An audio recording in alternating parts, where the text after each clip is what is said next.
I would rather die than deny the voices God has sent to me. These were the last defiant words of Joan of Arc in 1431, moments before flames would consume her mortal body, but immortalize her legend forever. In the heart of medieval France, torn apart by endless war and suffering, an unlikely hero emerged. The year was 1429, and a 17-year-old peasant girl claimed to hear divine voices. In an age of superstition and religious fervor, such claims were often dismissed as madness or heresy. Yet this young woman's conviction would shake the foundations of medieval Europe. Picture a time when France lay bleeding, its territory carved up by foreign invaders, its rightful heir uncrowned and in hiding. Into this chaos stepped Joan, an illiterate farmer's daughter who had never held a sword. She would soon command armies, inspire thousands, and change the course of history. What power could drive a simple peasant girl to leave her quiet village life and lead men into battle? How did this teenage maiden, who couldn't read or write, convince hardened military commanders to follow her strategic advice? And perhaps most remarkably, how did she transform from a condemned heretic into one of the Catholic Church's most venerated saints? This is not merely a tale of warfare and politics. It's a story of unwavering faith, of divine inspiration, and of a young woman who dared to defy the conventions of her time. Through victory and defeat, from triumph to martyrdom, Joan of Arc's journey would become one of history's most extraordinary narratives. Join us as we unravel the remarkable story of the Maid of Orleans, whose brief life of 19 years would leave an indelible mark on history, inspiring generations to come. If you're ready to embark on this incredible journey through medieval France, make sure to like this video and subscribe to Modern Age Chronicles. Enable notifications to never miss our upcoming historical adventures. Let us delve into the remarkable cast of characters who shaped one of history's most extraordinary tales. Our protagonist, Joan of Arc, emerged from the humble village of Domremy in 1412. Born to Jacques d'Arc and Isabelle Romee, she entered a world far removed from the royal courts and battlefields she would later command. Her father, a respected farmer, and her mother, known for her deep piety, raised Joan in an atmosphere of unwavering religious devotion. Young Joan's daily life revolved around tending to the fields and caring for livestock. Yet beneath this simple existence burned an extraordinary spirit. Those who knew her spoke of a child who never missed church, who would often kneel in prayer when others were at play. By all accounts, she was neither a dreamer nor a mystic, until age 13, when everything changed. It was then that Joan first heard the voices, Saint Catherine, Saint Margaret, and the Archangel Michael, she would later claim. These divine messengers would transform this peasant girl into a figure of destiny.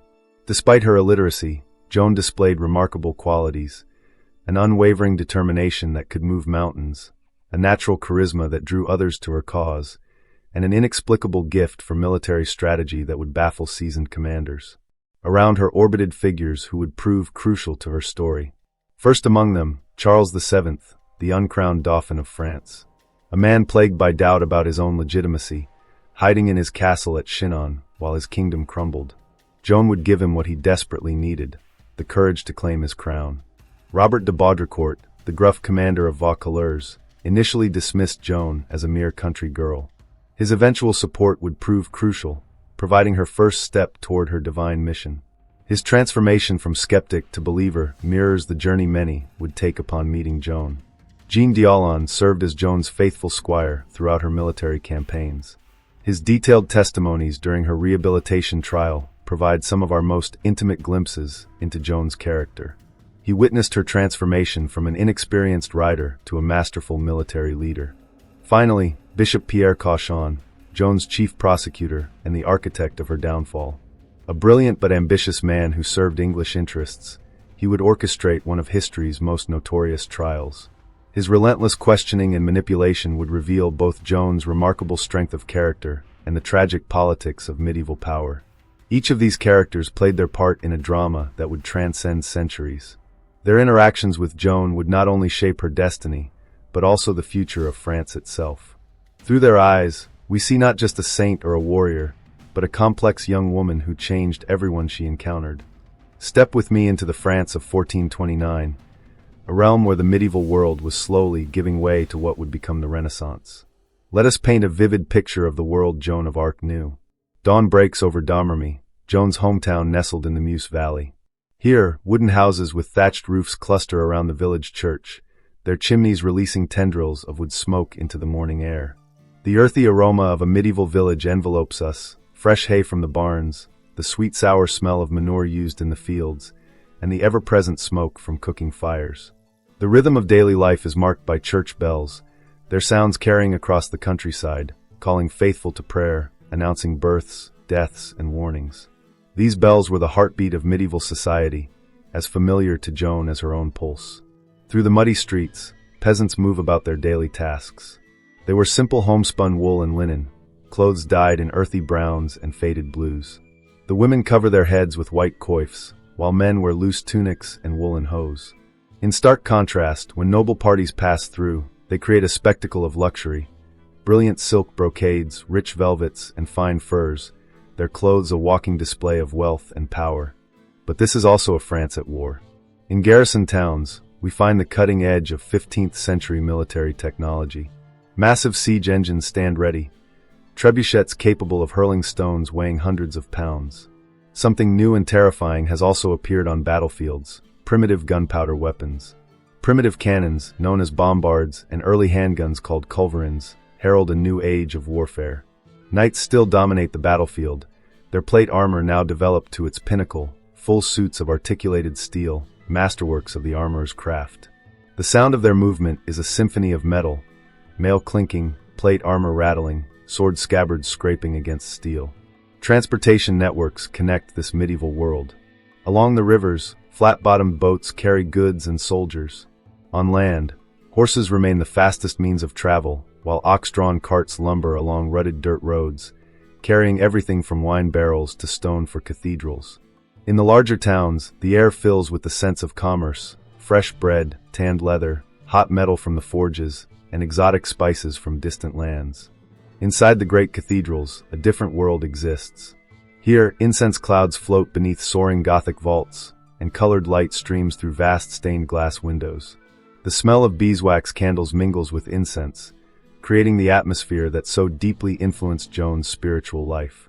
As night falls, the world becomes a place of shadows. With no street lighting, darkness rules supreme, broken only by occasional torches or the light of the moon. The stars shine with a brilliance modern eyes rarely see, the same stars that watched over Joan as she began her extraordinary journey. This was Joan's France, a world of stark contrasts between poverty and splendor, piety and violence, ancient traditions and emerging innovations. It was a world on the cusp of tremendous change, though its inhabitants could not know it. Our story unfolds in 3 remarkable acts, each more extraordinary than the last. Let us begin with the moment that would change France forever. The 100 Years' War had raged for nearly a century. England claimed the French throne, controlling vast territories across northern France. The French monarchy teetered on the brink of collapse. Villages burned, crops were destroyed, and common people suffered under the weight of endless conflict. In this darkest hour, a 13-year-old girl in Domremy began experiencing something extraordinary.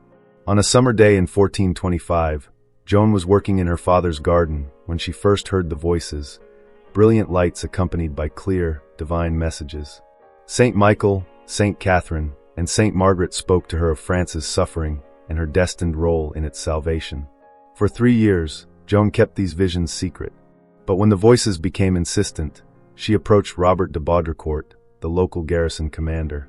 Imagine the scene: a peasant girl in simple dress, standing before a hardened military commander, declaring God's will. Twice he dismissed her. On the 3rd attempt, her prophecy of a military disaster convinced him. The impossible journey was about to begin.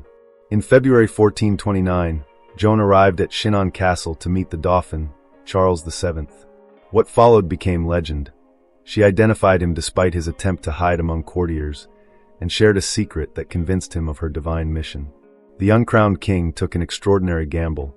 He gave command of his armies to a 17-year-old girl. The siege of Orleans became Joan's proving ground. The city had been under English control for months. Its fall would have meant France's defeat. Joan's arrival transformed the army's morale. Her tactical innovations and fearless leadership led to a stunning victory in just 9 days. The Maid of Orleans was born. The campaign culminated in Charles VII's coronation at Reims Cathedral. Joan stood beside the altar, her banner raised, as the man she had championed became King of France. It was the pinnacle of her triumph, but dark clouds were gathering. In May 1430, during a skirmish near Compiègne, Joan was pulled from her horse by Burgundian soldiers. Her enemies had captured their most feared adversary. The English paid a king's ransom for her, but they wanted more than her imprisonment. They wanted to destroy her legend. The trial in Rouen was a masterpiece of medieval judicial manipulation. For months, Joan faced brilliant theologians alone, without counsel. Her responses, preserved in trial transcripts, reveal extraordinary courage and wit. When asked if she was in God's grace, she replied, "If I am not, may God put me there, and if I am, may God so keep me." On May 30, 1431, Joan was led to Rouen marketplace. Before a crowd of thousands, this 19-year-old girl, who had changed the course of history, was tied to a stake. As flames rose around her, witnesses reported she called out Jesus' name until the end. But death was not the end of Joan's story. 25 years later, a new trial reversed her conviction. In 1920, she was canonized as a saint, the simple peasant girl who had become one of history's most enduring symbols of faith, courage, and determination. Before we continue with Joan's legacy and historical impact, please take a moment to like this video and subscribe to Modern Age Chronicles. Hit the notification bell to join us for more fascinating journeys through history's most remarkable stories. To understand Joan of Arc's extraordinary story, we must examine the remarkable collection of primary sources and visual evidence that has survived through the centuries. The trial records stand as our most detailed window into Joan's life. The meticulous Latin transcripts from her condemnation trial in 1431 capture her voice with extraordinary clarity. Through hundreds of pages, we hear Joan's own words as she faced her interrogators, revealing both her unwavering faith and remarkable intelligence. Particularly striking are her responses about her divine visions, where she declared, "I saw them with these very eyes, as clearly as I see you." Joan's letters, though few in number, provide direct insight into her character. Her dictated message to the English commanders in 1429 shows remarkable boldness. "Surrender to the maid who is sent here by God, the King of Heaven." These letters, written by scribes but bearing her distinctive mark, reveal her diplomatic skills and authority. Contemporary chronicles offer valuable outside perspectives. The Journal of the Siege of Orleans provides day-by-day accounts of her military campaigns. The Burgundian chronicler Monstrelet, though writing from an enemy's perspective, offers crucial details about her capture. The Chronicle of Charles VII by Jean Chartier presents the French royal perspective of her achievements. The Rehabilitation Trial of 1456 brought forward over 115 witnesses who had known Joan. Their testimonies paint an intimate portrait of her life, from childhood friends describing her piety to soldiers recounting her exceptional leadership. These accounts, collected 25 years after her death, provide crucial details about her personality and daily life. Turning to visual evidence, medieval illuminated manuscripts offer contemporary depictions of Joan in battle. The Vigils of Charles VII, created in the 1480s, shows her in full armor, leading troops into battle. Though stylized, these illustrations provide insights into medieval military equipment and tactics. Speaking of military equipment, Joan's armor has been extensively studied. While her original armor was lost, detailed descriptions from the trial records have allowed historians and craftsmen to create accurate reconstructions. We know she wore custom-made plate armor, painted silver, with annotations suggesting it was masterfully crafted in Tours. Military historians have meticulously reconstructed her campaigns through animated battle maps. These show her brilliant tactical movements during the Loire campaign, particularly at Orleans, where she transformed a months-long stalemate into victory in just 9 days. Finally, the physical locations of Joan's story still stand today. The marketplace in Rouen, where she met her fate, has been transformed into the Place du Vieux Marquis. A modern church, the Église Jeanne d'Arc, marks the spot of her martyrdom. The cross where she knelt in her final moments has been preserved, offering a tangible connection to that fateful day in 1431. These documents and artifacts, carefully preserved and studied, continue to reveal new aspects of Joan's story. They transform her from a distant legend into a real human being whose extraordinary life we can understand with remarkable clarity across the centuries. The impact of Joan of Arc's brief but extraordinary life rippled through history like waves from a stone cast into still waters, transforming both her immediate world and centuries to come. The most immediate impact of Joan's actions was the dramatic revival of French morale. Before her arrival, the French army was demoralized and fractured. Soldiers who had been reluctant to fight suddenly found new courage. As one contemporary chronicler noted, men who had cowered like sheep now fought like lions. This psychological transformation proved as valuable as any military strategy. The turning point in the 100 Years' War came with stunning swiftness. The liberation of Orleans in 1429 marked the beginning of a French resurgence that would eventually drive the English from continental France. Joan's victories at Patay and Reims demonstrated that the English were not invincible, shattering the aura of supremacy they had maintained for generations. The coronation of Charles VII at Reims Cathedral, made possible by Joan's campaigns, legitimized the French monarchy at a crucial moment. This ceremony, steeped in religious significance, transformed Charles from a disputed claimant to God's anointed king. The strengthened monarchy would go on to establish the foundations of the French nation-state. Joan's canonization in 1920 marked the culmination of a centuries-long journey from condemned heretic to celebrated saint. Pope Benedict XV's declaration came at a powerful moment, just after World War I, when France again needed symbols of national resilience. The ceremony in St. Peter's Basilica drew thousands, including veterans from the Great War, who saw in Joan a symbol of their own sacrifices. As a symbol of French nationalism, Joan's influence has been profound and enduring. During times of national crisis, from the French Revolution to both world wars, her image has rallied the French people. Charles de Gaulle himself drew parallels between the Free French movement and Joan's resistance against foreign occupation. Her standard became a unifying symbol transcending political divisions. Joan's emergence as a feminist icon took root in the late 19th century and flourished during the suffragette movement. Her defiance of gender roles, wearing male clothing and commanding armies in an age of rigid patriarchy, resonated powerfully with women fighting for equality. Modern feminist scholars continue to analyze her experiences as a woman challenging masculine power structures. In art and culture, Joan's influence has been extraordinary.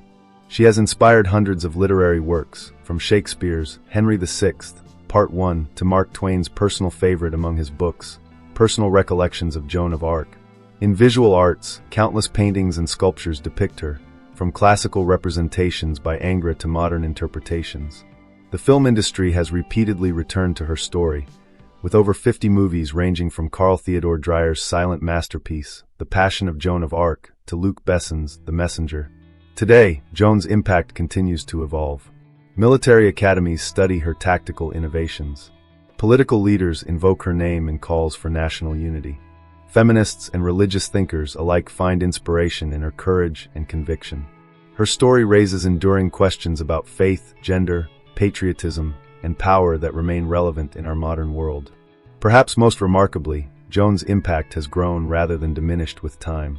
Each generation finds new meaning in her story, reinterpreting her legacy through the lens of contemporary concerns. From medieval warrior saint to modern symbol of female empowerment, Joan of Arc continues to inspire and challenge us 5 centuries after her death.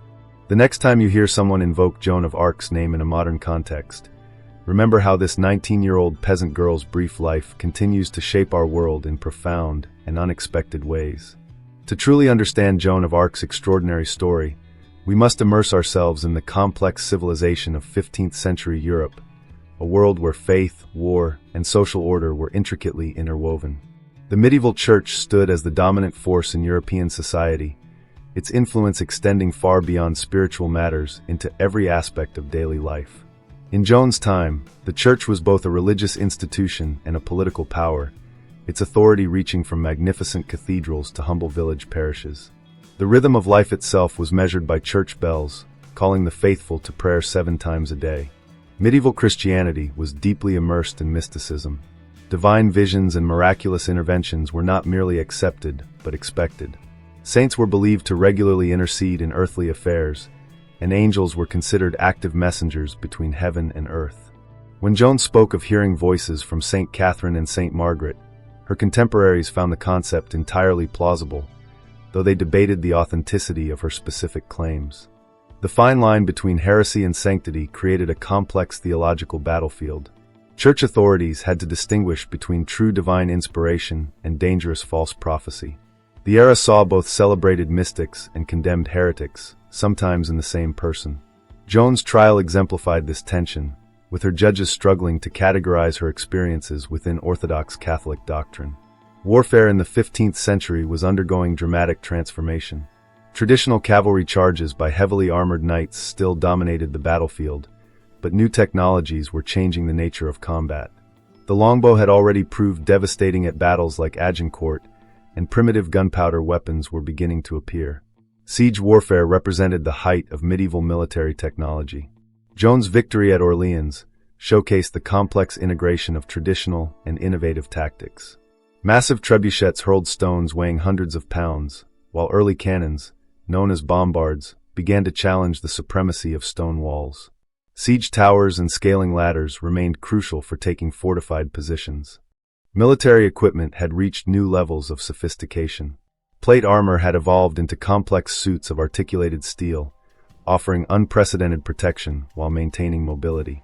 Joan's own armor, custom-made in Tours, represented the pinnacle of this craft. Contemporary accounts describe it as white armor, likely meaning polished steel, complete with all the latest innovations in personal protection.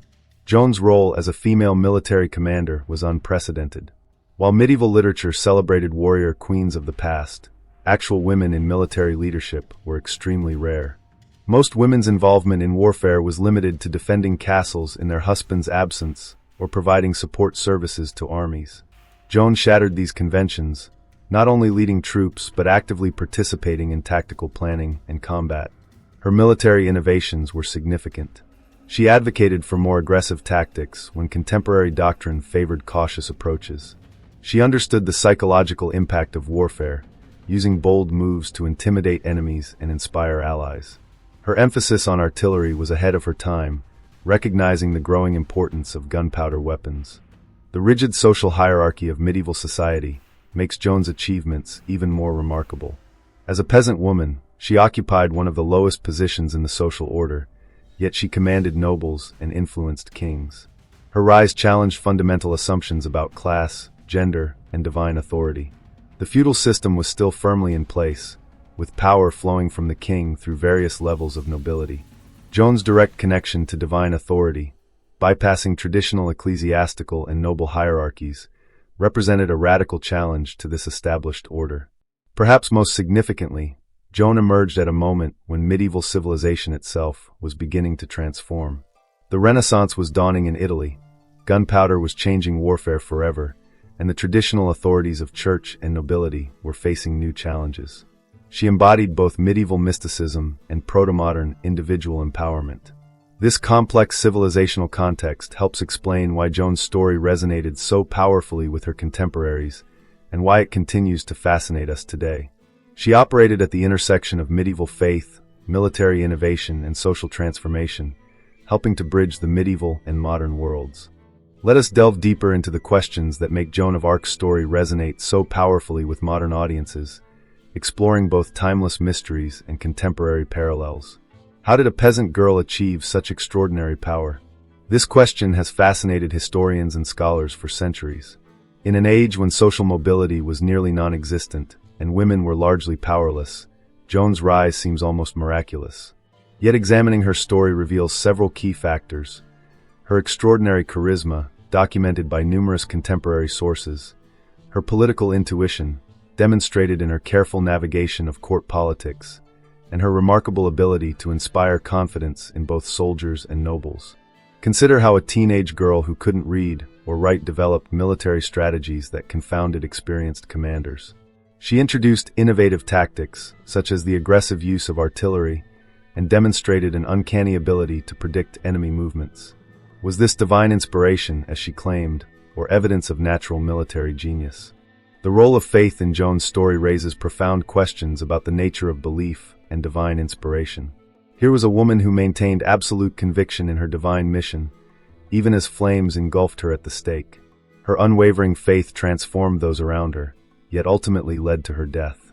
This paradox continues to challenge our understanding of religious conviction and its power to drive historical change. Joan's story finds striking parallels in modern discussions about female leadership. In boardrooms and political arenas today, women still face questions about their capability to lead, particularly in traditionally male-dominated fields. Joan's successful leadership of male troops in the 15th century provides a powerful counterpoint to gender-based assumptions about leadership. The intersection of religion and politics in Joan's story mirrors contemporary debates about religious influence in public life. Her claim of direct divine guidance challenged both political and religious hierarchies, a dynamic we still see today in discussions about religious authority and secular power. How do societies balance religious conviction with political authority? Joan's trial resonates with modern concerns about political persecution and justice. The procedural irregularities in her trial, the use of manipulated evidence, and the political motivations behind her prosecution feel remarkably current. Her story raises enduring questions about the use of legal systems for political ends. What would Joan of Arc look like in today's world? Imagine a teenage activist emerging from a rural community, claiming divine guidance and challenging global power structures. Would she be dismissed as delusional, embraced as a prophet, or something in between? How would social media amplify or undermine her message?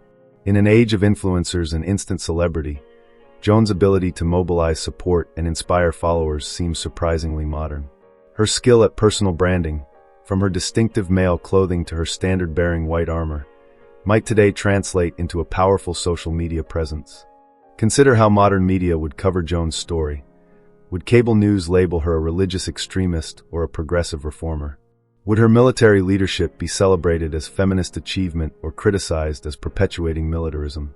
These questions reveal how Joan's story continues to challenge our assumptions about gender, faith, and power. Your engagement with this historical journey matters. How does Joan's story resonate with your own experiences and observations of contemporary leadership, faith, and justice? Share your thoughts in the comments below. Follow Modern Age Chronicles for more deep dives into history's most fascinating figures and their modern relevance. Hit the subscribe button and notification bell to join our community of history enthusiasts. Like and share this video to help others discover the enduring relevance of Joan of Arc's extraordinary story. Your interaction helps us continue bringing history to life for modern audiences. Remember, understanding the past isn't just about collecting facts. It's about engaging with timeless questions that continue to shape our world. Join us next time as we explore another remarkable chapter in human history.